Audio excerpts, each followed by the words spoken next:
Hello everyone, welcome to this English classes. English किया class में आपका स्वागत है। जैसा कि आप लोग जानते हैं, मेरा नाम इंजीनियर ओम कुमार प्रिय है और आप मुझको प्रेम से ओम बाबा भी कह सकते हैं। और मैं आईआईटी जेईई एंड गेट जैसे हाई लेवल एग्ज़ाम को क्वालिफाई कर चुका हूं। तो यह हमारा इंग्लिश का क्लास है। इसमें हम पढ़ेंगे नो का प्रयोग, यानी नो का प्रयोग कब होता है, ये नो पढ़ेंगे, ना कि कनो। यहाँ पे के साइलेंट होता है। ठीक, तो चलते हैं पहचानने के लिए कि पहचाने कैसे, कि कैसे सेंटेंस में, कैसे वाक्यों में नो का प्रयोग किया जाता है, माने कौन सा वाक्य में। तो हमने पहचान लिखा है यहाँ पे। तो जब हिंदी वाक्य के अंत में, हमने लिखा है हिंदी वाक्य के अंत में, क्रिया के अंत में नहीं। ठीक, तो हिंदी वाक्य के अंत में जानता या मालूम होना या पता होना या आना आए तो उन वाक्यों का अनुवाद में नो का प्रयोग होता है, यानी नो का प्रयोग किया जाता है। ठीक है, एक बार फिर से देखते हैं। जब हिंदी के वाक्यों के अंत में, क्रिया के अंत में नहीं, वाक्य के क्रिया के अंत में, इसके अगले वाले लेक्चर में पढ़ेंगे। उसके दूसरा रूल यानी दूसरा फार्मूला होता है, दूसरे विधि से बनाएंगे, लेकिन बिना वर्ब, मेन वर्ब इसमें नहीं रहेगा। एक बार नोट से सुनिए ध्यान से कि जो हम बता रहे हैं अभी फिलहाल वाले में, नो का प्रयोग में, इसमें मेन वर्ब नहीं रहता है, यानी नो के प्रयोग में मेन वर्ब नहीं रहता है, सिर्फ नो। ठीक, सिर्फ नो, ओनली नो में। तो चलिए फिर से देखते हैं। वाक्यों के अंत में जानता मतलब जानता है, जानती है, जानते हैं, इस तरह से। मालूम होना यानी मुझे मालूम है या मुझे पता है। ठीक, आना जैसे कि मुझे हिंदी आता है, मुझे हिंदी आती है, अगर मैं फीमेल हूँ तो इस तरह से। वो सबको अंग्रेजी आते हैं, तो ऐसे आता है, आती है, आते हैं, और जानता है, जानती है, जानते हैं, और मालूम होना और पता होना, ये सब रहे वाक्यों के अंत में। ठीक, तो उसको हम नो के प्रयोग करके बनाते हैं। ठीक, तो चलिए हम चलते हैं सेकेंड अफर्मेटिव सेंटेंस की तरफ। तो अफर्मेटिव सेंटेंस तो हम लोग जानते हैं कि इंग्लिश में वाक्य को 4 कैटेगरी में डिवाइड किया गया है। जैसे पहला affirmative sentence, negative sentence, interrogative sentence and interrogative plus negative sentence. तो सबसे पहले वाले हम चलते हैं अफर्मेटिव सेंटेंस, यानी सकारात्मक वाक्य। तो सकारात्मक वाक्य, तो इसमें हम देखेंगे कि हमारे बनाने की विधि, फार्मूला, रूल, यानी स्ट्रक्चर क्या है। स्ट्रक्चर मतलब रूल, बनाने की विधि, फार्मूला, नियम। तो सबसे पहले लिखा जाता है सब्जेक्ट, उसके बाद लिखते हैं नो, ना कि कोनो पढ़ेंगे, इसको के साइलेंट करके पढ़ेंगे, इसको पढ़ेंगे नो। उसके बाद ऑब्जेक्ट, उसके बाद अदर वर्ड। ठीक, तो चलिए पहला बात जानते हैं। मैं हिंदी जानता हूँ। ठीक, तो कैसे बनाएंगे। तो मैं पहले सब्जेक्ट, तो सब्जेक्ट क्या है, मैं, तो मैं हमने आई लिखा। उसके बाद क्या बोला, नो, तो हमने लिख देंगे नो। उसके बाद क्या बोला, ऑब्जेक्ट। वर्ब क्यों नहीं, क्योंकि इस सब में वर्ब नहीं रहेगा। जहाँ सिर्फ नो, ओनली नो, यानी ये वाला नो, ठीक, रहेगा, तो वर्ब नहीं रहेगा। ठीक, तो आई नो। उसके बाद क्या, ऑब्जेक्ट हिंदी, तो हमने लिख देंगे हिंदी, लेकिन हिंदी लिखे तो कैपिटल से स्टार्ट करेंगे। क्यों, क्योंकि हिंदी एक भाषा के नाम है। जब किसी के नाम को लिखा जाता है तो उसको कैपिटल से स्टार्ट करते हैं, तो हमने कैपिटल से स्टार्ट किया। एक बार फिर से सब्जेक्ट, तो सब्जेक्ट मैं को आई, नो, नो, ऑब्जेक्ट हिंदी, सारा हो गया, अदर वर्ड नहीं बचा है। ठीक, तो दूसरा चलते हैं सेकेंड एग्जाम्पल की तरफ। मुझे भारत के बारे में मालूम है, चाहे मुझे भारत के बारे में पता है, मतलब उसके बारे में पता है। तो इसको बनाते हैं के लिए पहले लिखेंगे सब्जेक्ट। तो सब्जेक्ट क्या है हमारा, सब्जेक्ट यहाँ बोल रहा है, तो पहले सब्जेक्ट, तो सब्जेक्ट है मुझे को बोलेगा आई। उसके बाद क्या बोल, नो, तो हम लिख देंगे नो। उसके बाद क्या है ऑब्जेक्ट, ऑब्जेक्ट क्या है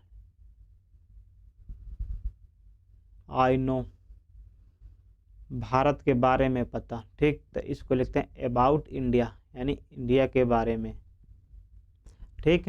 भारत के बारे में इसको एक साथ ऑब्जेक्ट रखेंगे। हमने क्यों रखेंगे एक साथ, पिछले भी लेक्चर में जिक्र किया था, क्योंकि जितने भारत से रिलेटेड यानी को रिलेटेड वर्ड आएगा, एक दूसरे से मिलता जुलता वर्ड आता है, तो उसको ऑब्जेक्ट में एक साथ रखते हैं।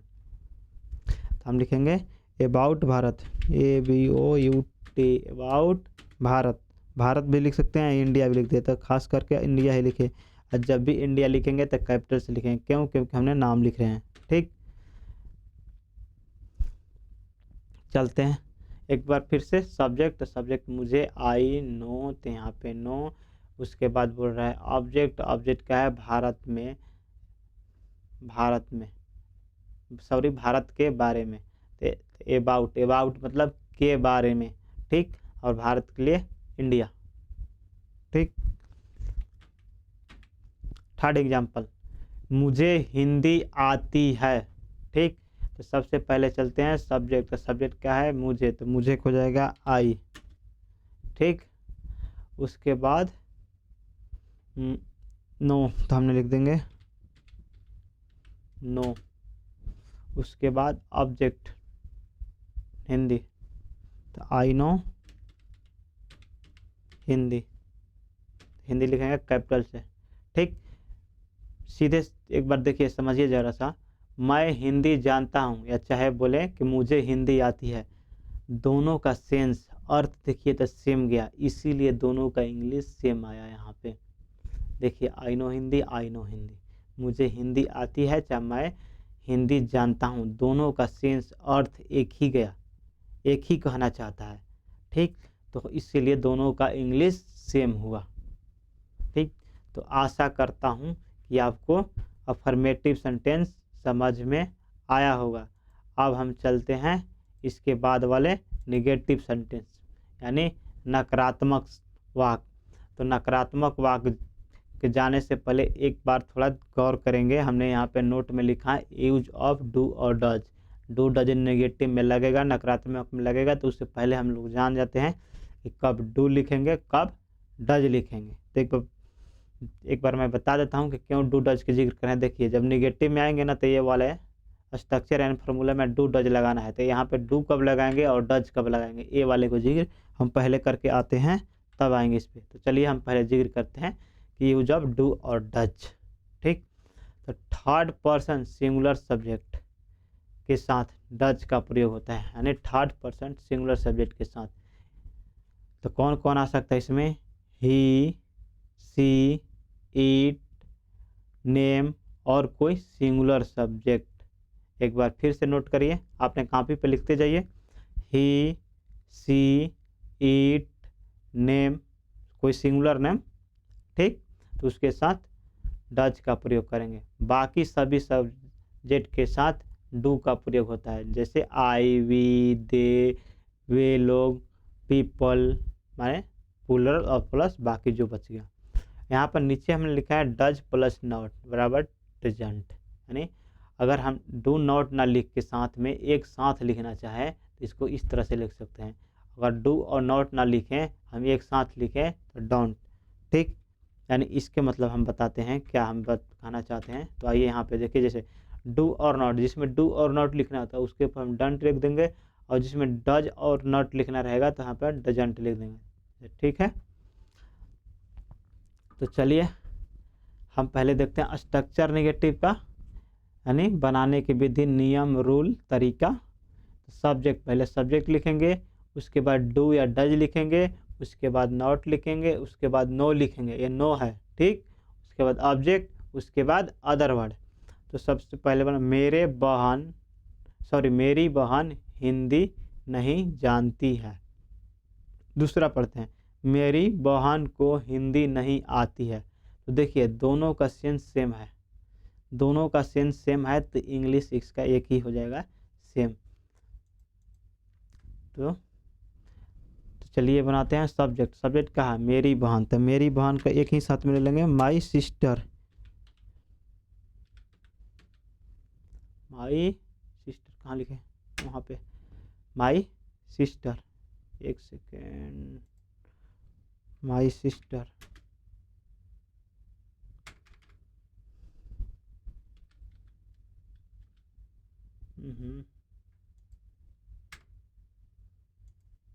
Okay, my sister.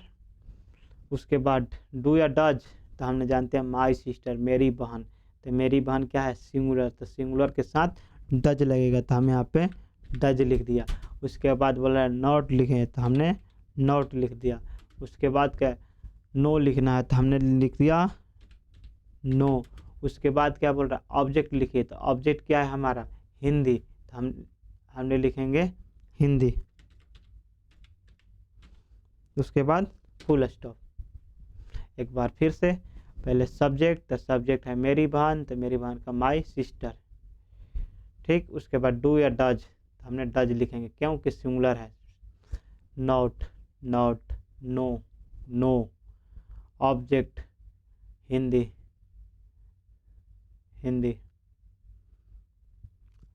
कोई अदर वर्ड, मेरी बहन हिंदी नहीं हो गया, जानता सब हो गया, ठीक, अदर वर्ड नहीं बचा, ठीक। तो आशा करता हूँ समझ में आया होगा। सेकेंड, माई सिस्टर सॉरी, उसे मेरा फ़ोन नंबर मालूम नहीं है, चाहे उसे मेरा फ़ोन नंबर पता नहीं है, ठीक। दोनों का सेंस यानी हिंदी मालूम होना चाहे पता होना, बात एक ही है। तो हम इसको इसी से बनाते हैं, कैसे सब्जेक्ट लिखते हैं, तो सब्जेक्ट को उसे के पहले लिखेंगे हमने ही,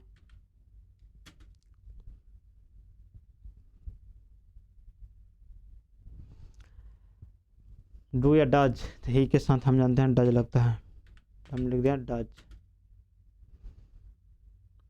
नॉट, नॉट, नो, तो हमने लिखेंगे नो। ऑब्जेक्ट, ऑब्जेक्ट क्या है मेरा फ़ोन नंबर, मेरा फ़ोन नंबर, तो लिखेंगे माई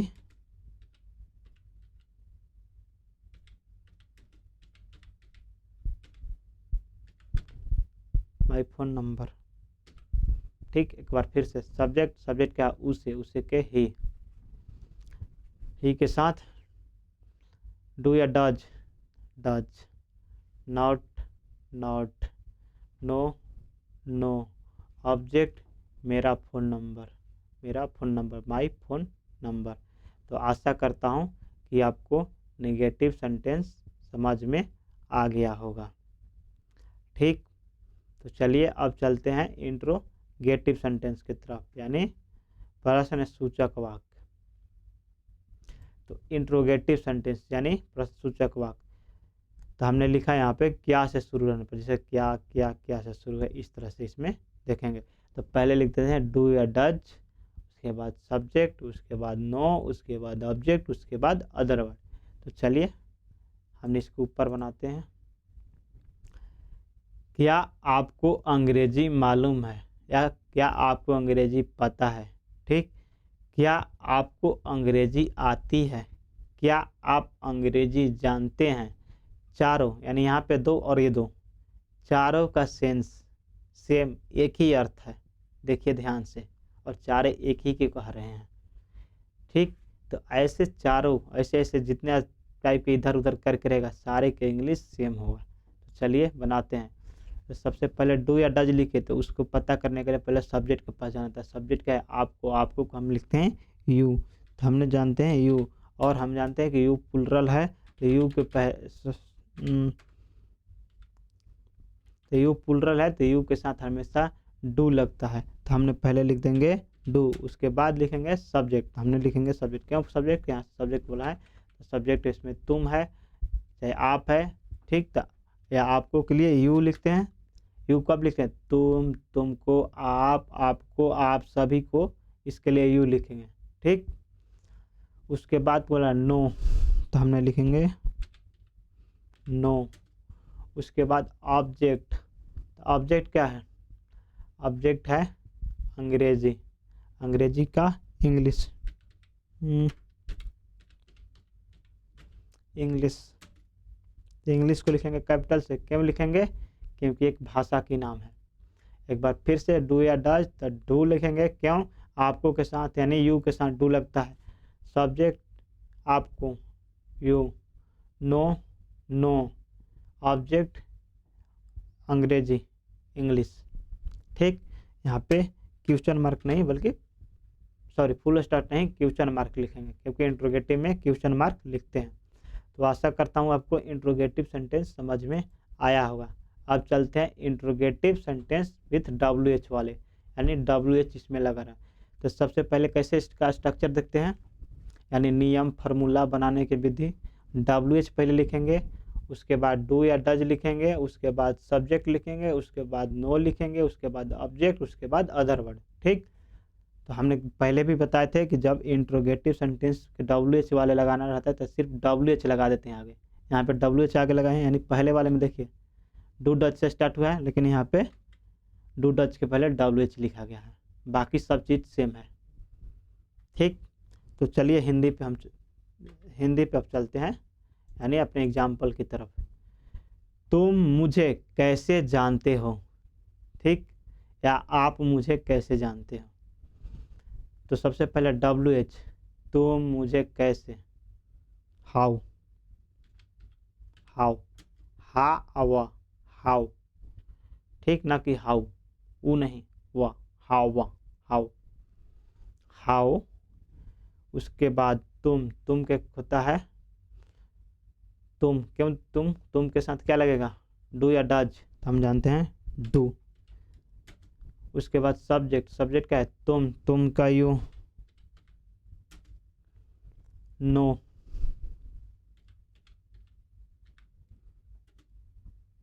ऑब्जेक्ट मुझे, तो मी। उसके बाद क्वेश्चन मार्क, हट के देखते हैं क्वेश्चन मार्क यहाँ पे, WH कैसे, हाउ, डू या डज, तो डू लिखेंगे, क्यों? क्योंकि तुम के साथ डू होता है। सब्जेक्ट क्या है, तुम यू, नो, ऑब्जेक्ट मुझे का मी। उसके बाद आते हैं अब इंट्रोगेटिव प्लस निगेटिव सेंटेंस, यानी जिसमें दोनों कॉम्बिनेशन हो। तो इसको बनाने के लिए स्ट्रक्चर देखते हैं पहले। तो WH, उसके बाद डू डज, उसके बाद सब्जेक्ट, उसके बाद नॉट, उसके बाद नो, उसके बाद ऑब्जेक्ट, उसके बाद अदर वर्ड और क्वेश्चन मार्क।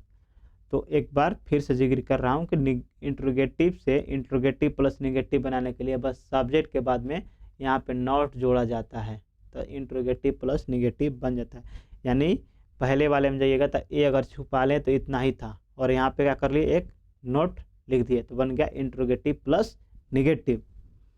ठीक, तो चलिए एग्जाम्पल पढ़ते हैं। आपको अंग्रेजी क्यों नहीं मालूम है, या आपको अंग्रेजी क्यों नहीं पता है, आपको अंग्रेजी क्यों नहीं आती है, आप अंग्रेजी क्यों नहीं जानते हैं। यानी चारों के सेंटेंस हमने जो बोला चारों उसका सेंस मीनिंग सेम है। ठीक, तो इसको नो से ही बनाएंगे, इसी फार्मूला से बना देंगे, एक ही इंग्लिश होगा। तो उसके लिए पहले लिखते हैं WH, आपको अंग्रेजी क्यों, तो क्यों को होगा वाई, इसको पढ़ेंगे वाई।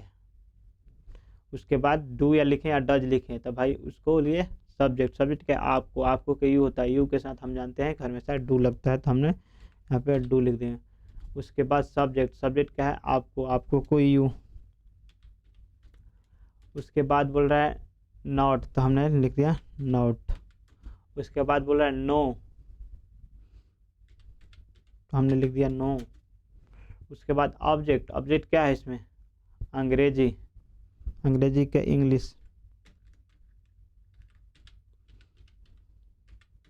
उसके बाद क्वेश्चन मार्क, क्योंकि अदर वर्ड नहीं होगा, अदर वर्ड एक बार देख लें, आपको हो गया, अंग्रेजी का हो गया, क्यों का हो गया, नहीं का हो गया, मालूम पता है कि हो ही गया। ठीक, तो आशा करता हूँ कि समझ में आया होगा। एक बार फिर से देख लेते हैं इसको। WH, तो WH यहाँ पे क्यों है, तो क्यों का वाई। डू लिखे या डज लिखे तो सब्जेक्ट के अनुसार पता चलता है डू या डज। तो सब्जेक्ट क्या है, आपको क्या होता है यू, तो यू के साथ हम जानते हैं कि डू लगता है। ठीक, थोड़ा देर पहले ही देखें तो हमने डू लिखा।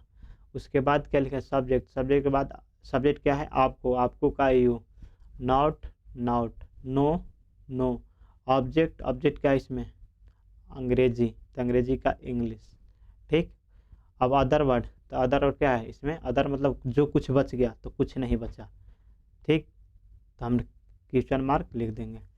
तो आशा करता हूँ कि आपको मेरा लेक्चर समझ में आया होगा। अगर आपको लगता है कहीं पॉइंट हमने मिस किया या कोई पॉइंट छूट गया हो तो कृपया मेरे को कमेंट में बताइए। और आप किस तरह का स्ट्रक्चर को पसंद करते हैं, मतलब कि जैसे नो का प्रयोग, लेट का प्रयोग, लाइक का प्रयोग अबाउट टू का प्रयोग, एबल टू का प्रयोग। ठीक है, तो अगर कोई छूटा हो इसमें या कोई आप चाहते हैं कि इस पे वीडियो बनाए तो आप कमेंट में बता सकते हैं, उसको हम डेफिनेटली बनाएंगे। ठीक, तो आशा करता हूँ। तो चलिए हम मिलते हैं नेक्स्ट वाले लेक्चर, यानी इसी वाला सेम स्ट्रक्चर, बस यहाँ पे एक बार पहचान पे आके बताता हूँ आपको।